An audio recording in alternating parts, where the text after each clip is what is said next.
Hey there, it's Kage Attack coming at you for Day 2, Season 2 Guild War analysis. We're going to go over how things went. There are more questions than answers, and as you can see, this battle's been won. We fell a couple of places, which doesn't really matter because we're Battlefield 1. It is what it is. But ultimately, we scored 487k points on these guys.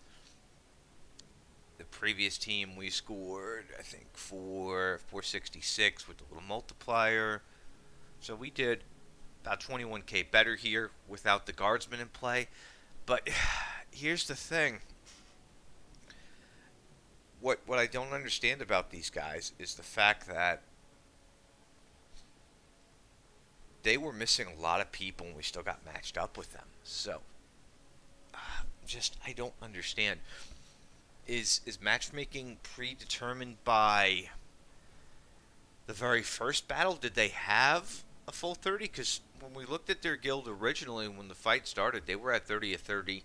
I looked through their list because I do. I look at the opponent and I gauge if they're playing with a full deck. And I saw right away they had a guy who wasn't on in 4 days. So I'm like, okay, it's 29 of 30.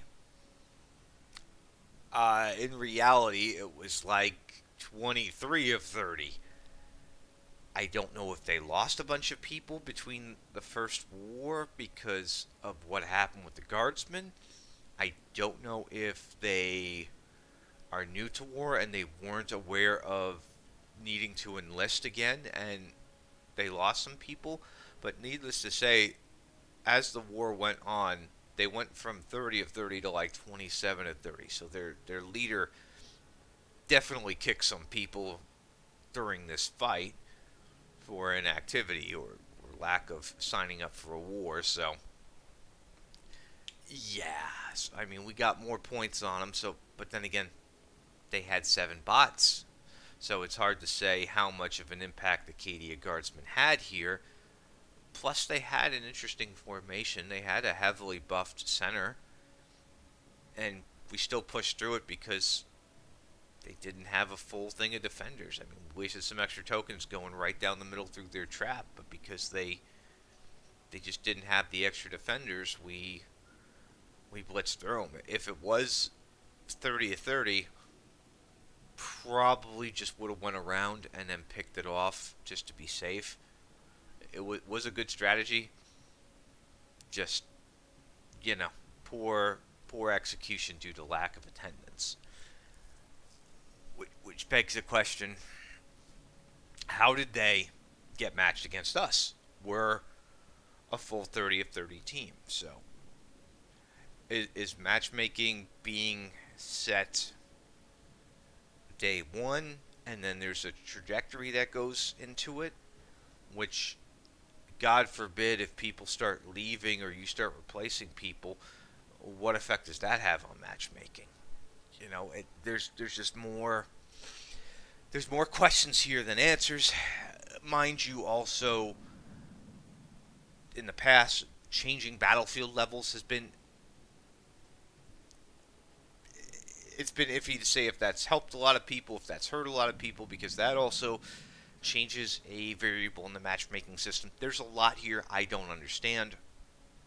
And in fact, I may at some point sit down and ask somebody else in the community to kind of do a podcast, and we'll kind of compare notes, compare ideas, and see if we can come to a definitive conclusion on this. And I got somebody in mind I'd probably want to get on video and talk to, but we'll see if they would actually do it.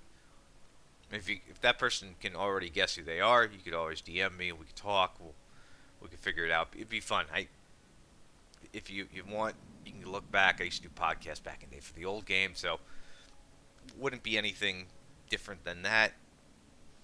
And yeah, so okay, so we got pushed down a couple of places. I think we were like three something, nothing too crazy. We were like, I think like 360, 340, somewhere in there. So we got pushed down a couple places, even though we won and got 520 something K points. So that does tell me that now that the guardsmen are out of play, people are having at least an easier time trying to make up some of those points they lost day one. The compensation we got for day one as well, the extra tokens, that was awesome. Very, very good in that regard. But let's see what we get out of our box, and then we'll take a look at things here. 12k, yes, our low codex. I don't really need these right now, but I'll take them. Okay. Would have loved an Imperial or even a Xeno Legendary badge, but hey. Well, already 17 of my guilds is enlisted. I'm not going to hit that button right now because I'd have to blur out the formation, which I may keep. It's nothing personal. Again, I don't want to influence any sort of metas and how I build bases or anything. I don't want to do that. I just, I will tell you this much. Day one, season two, you had 4 buildings you really needed to take out. And then after that nerf, you realistically only have maybe 2 buildings you really need to take out. And, that's the armory and that's the med bay. I don't see the troop garrison as being very, very scary at all. So,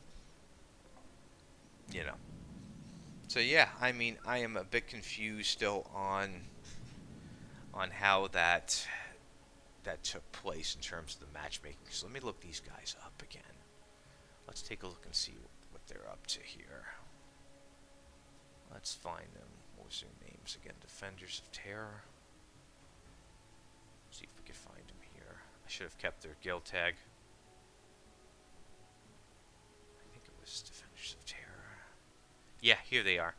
So this was the guild we went against. I even tried to get into their Discord because I was curious to see if they had full attendance day one. And if somebody from this guild does happen to watch this show by any chance, watch my YouTube videos, let me know in the comments down below. I am very curious to know if you guys had a full 30 going into this and you just lost people. And cause there's unanswered questions here. And if I can figure out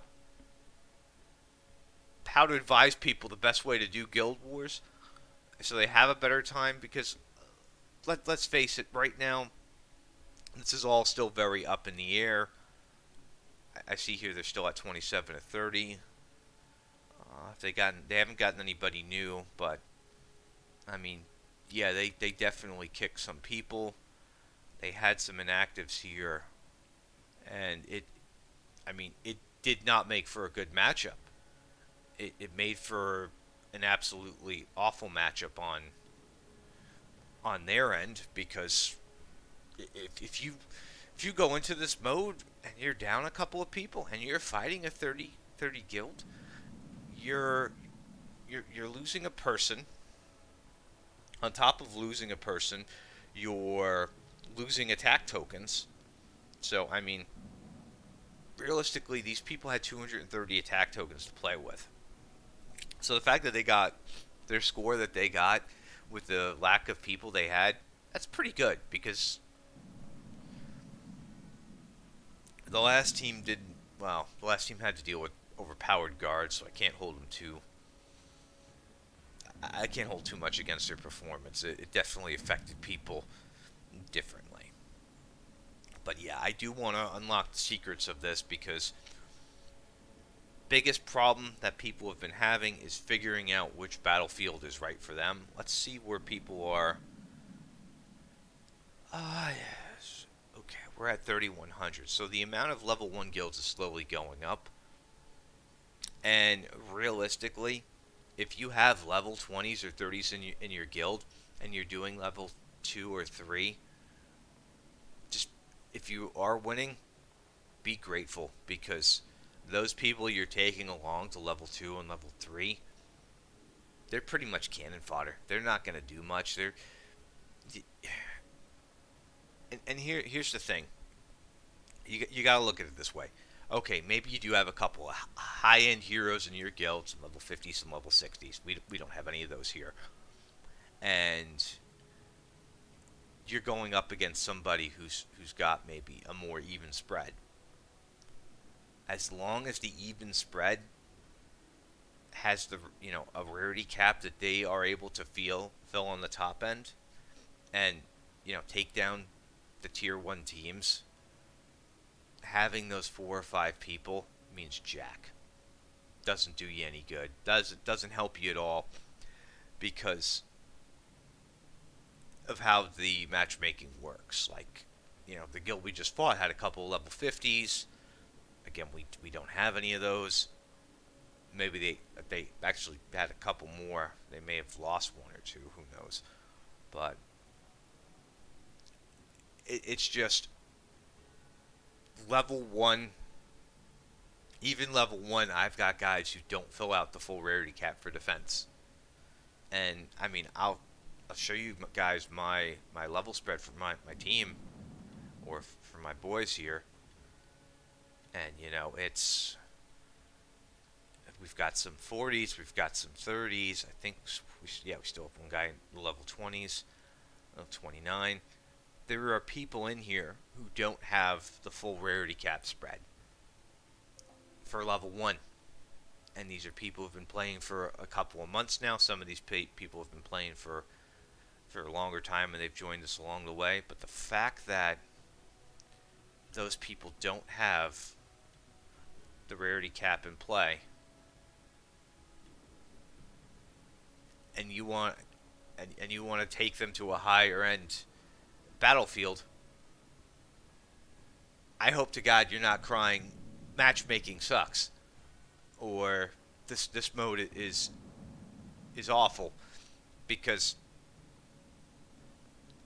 you hold the keys to your own success to some degree.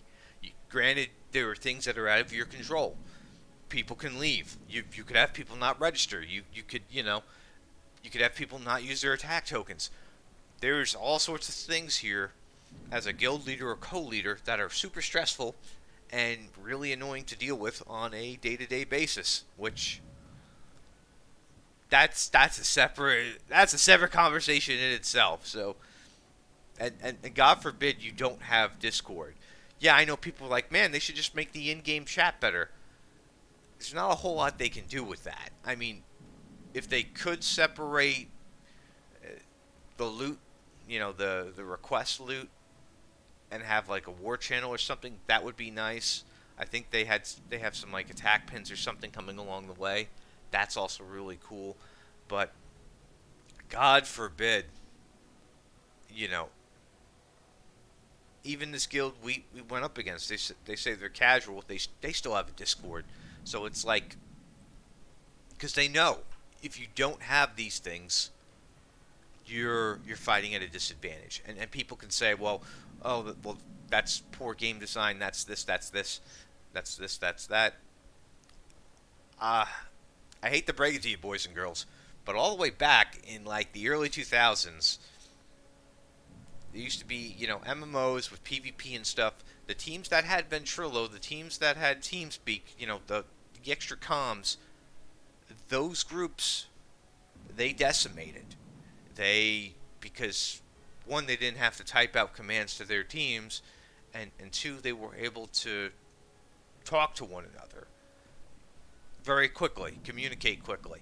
So, third-party programs to assist people with communication, that has been going on since almost the dawn of online PC gaming. That's no different here in that regard. So, I mean, yeah, you shouldn't need Discord to do well.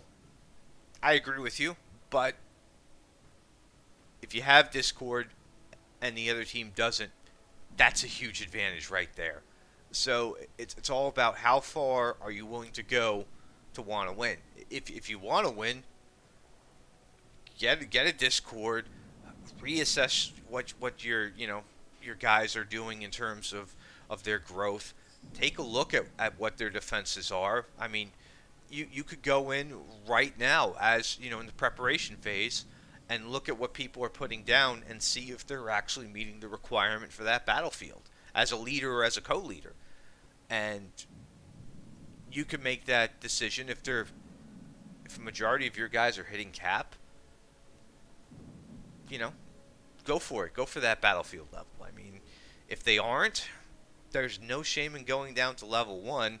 And if they're not hitting level 1, well, unfortunately, as of right now, that's the only place you can go. Hopefully, because of how many guilds are registering here, you'll have a good shot at getting a fair matchup. You still may not, because again, case in point, whatever happened here with this fight is a complete cluster. I mean, these guys got decimated. I I can't tell you why. I don't know, but things happened, and it's again, if that guild, if somebody from that guild is watching this, or knows somebody in that guild, they can reach out to them and ask them what happened. I would love a definitive answer to give me some clarity on all this. Because, yeah, I don't mind stomping on people. I'm cool with that. I'm just in it for the extra rewards for my guys. I don't care about being super high on the leaderboard. That means nothing to me. We're a bunch of new players. It is what it is. We're doing well in raids. We're doing well where we can, and we're growing as fast as we can. At some point, we will hit a wall where the veterans you know, are going to have us at a severe disadvantage just because of the play time. I mean, there's only so much you could do to kind of catch up with people before things will even out. Not sure where that is right now, but we'll get there.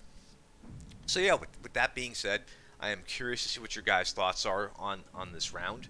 I know there's people who don't like this mode. There's people who love this mode. I I just like collecting the rewards, beating down people. If we do 5 to 6 again, great. If we do even 4 to 6 again, or 3 to 6 again, cool. And if we manage to sweep this, even better. I mean, where will that land us on the leaderboard? Time will tell. But yeah, I mean, I don't know. I just I am very confused right now with the matchmaking. I don't know if something got changed on the back end. I don't know. They're just again. There's a lot of questions here.